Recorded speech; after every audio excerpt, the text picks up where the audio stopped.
Hello everyone, আমি শকুন্তলা চলে এসেছি একটা ছোট্ট মিনি ব্লগ নিয়ে তোমাদের সামনে। তো আমি রেডি ফেডি হয়ে বেরিয়ে পড়েছি ধোসা খাওয়ার জন্য।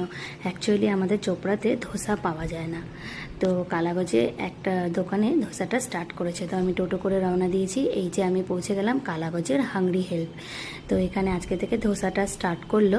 তো এখানকার প্রত্যেকটা খাবার অসাধারণ, দারুণ টেস্ট। তো আজকে এসেছি স্পেশালি ধোসাটা টেস্ট করতে।